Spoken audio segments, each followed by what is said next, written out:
delighted to share my insights with Cork GAA.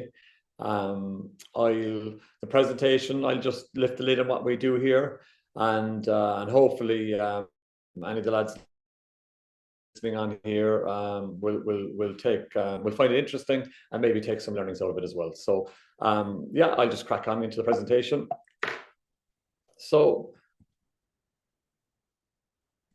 I've been in the position since 2019. Basically, my role, it's multifaceted, but it's to work with the managers to build the support systems around each one of our teams, from academy all the way up to the senior hurling and football teams. By support systems, I mean strength and conditioning, sports science, performance analysis, medical, nutrition, psychology. So across the whole spectrum of performance. So it's wide ranging, but the two main focuses and the two main pillars really are player and coach development. When I got the job in 2019, I was working with Munster Rugby in a professional capacity as a strength and conditioning coach for a number of years. And then when I came into this environment in 2019, it was very, very different. It's very vast. We have a lot of clubs in Cork. There's over 150 clubs in Cork. And there's 750 athletes in the system. When I came in first, there was a lot of good stuff going on. There was a lot of good practices going on across sports science and strength and conditioning and in coaching. But a lot of these practices as well, they tended to be siloed. For example, you might have a strength and conditioning coach with a senior team practicing and having much different philosophy than somebody at the 20s or at the minor level. Sports science, from that point of view, yes, there was sports science in practice in 2019. However, areas around the data management, a lot of the data stayed with the practitioners, and if they went from year to year, the data and the learnings went with them as well. Other things, it lacks stability as well, the environment. There was 4 senior footballers, 4 senior S&C leads in 5 years prior to me coming in. So my job was to come in, tie everything together, build a system, create stability so things could grow. So that's been my job since 2019, and I'll just jump into a little bit of the ins and outs of it now. One of the first things I did was, it was during COVID, and I had plenty of time to think about the job and plot the course moving forward. And one of the first things I did was create a core identity statement that was, I suppose, distill the complexity of the environment and the development process into a statement that parents, players, coaches could understand. And this is what I came up with, and this is what I delivered actually to our academy parents last Saturday here in Páirc Uí Chaoimh. Our job within the system is to identify and develop skillful, hardworking, athletic team players with character. Skillful means they can play, they're bilateral, they're good tacklers, and they can control the ball. They're hardworking on and off the ball. They're athletic. By athletic, I mean that they're strong, they're powerful, that they last from the first minute of the game to the last minute, and they're robust. They're team players on and off the field, and that they've got good character as well. So by good character, that means, again, on the field, that they're good characters, that they're sound. But also it means that away from the lights, that they have the character to practice when no one's looking. So these are the kind of, I suppose, when I distill all our development process, it comes into this core identity statement, and it's easy to translate and easy to understand for everyone across the process. And these are our core messages that we keep repeating over and over again. So from this player development DNA process, I built out our player development framework, and there was 5 main areas to this. The first ones were a tactical and technical area, and we developed this through our game model, through a game-based approach as well to technical development, and also very heavily influenced by principles of play. And the next area was the physical area.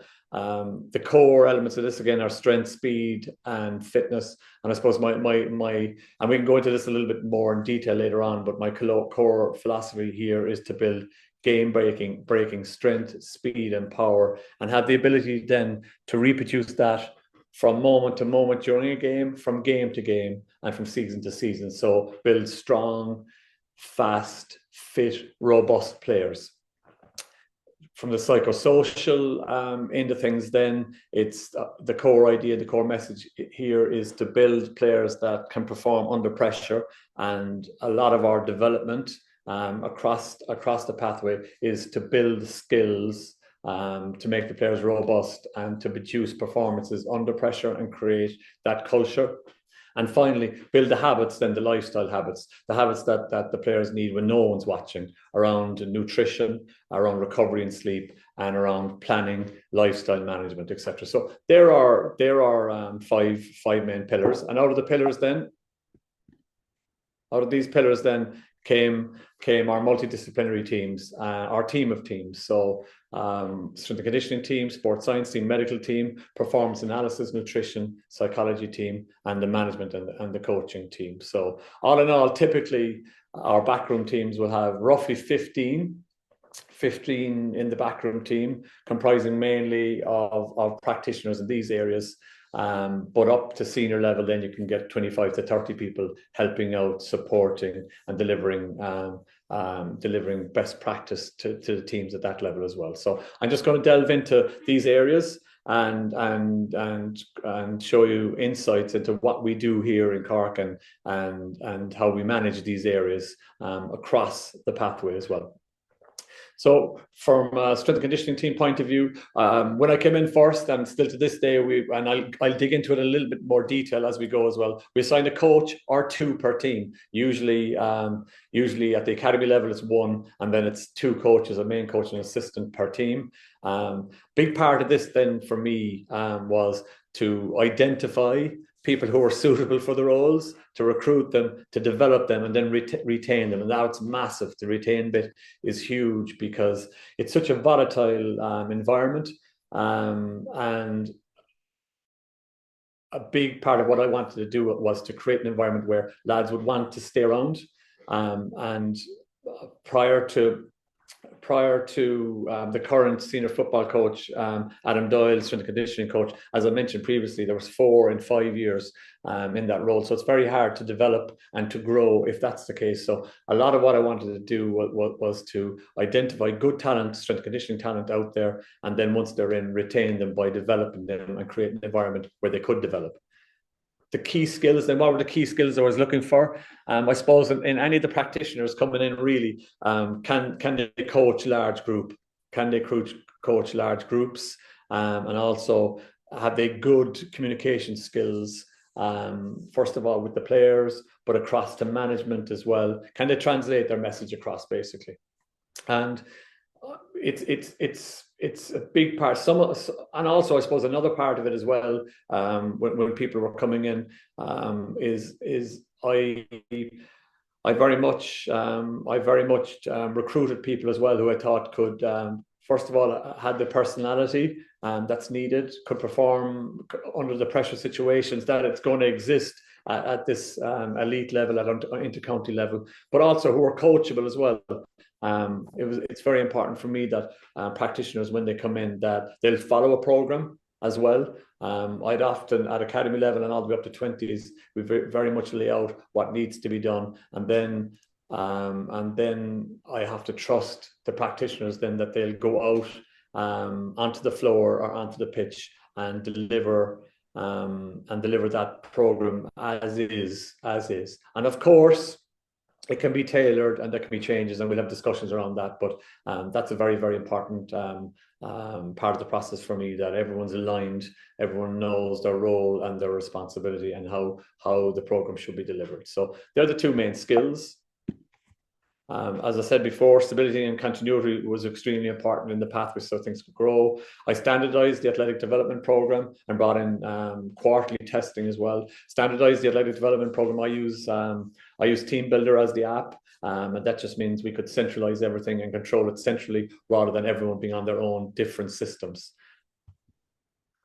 One of the first big things again I did when I got the job was I just redid the gym here in Páirc Uí Chaoimh, just made it big enough so we could get gangs of 40 players into the gym. And also I set up regional gyms in Mallow, Clonakilty, Middleton, and here in Cork as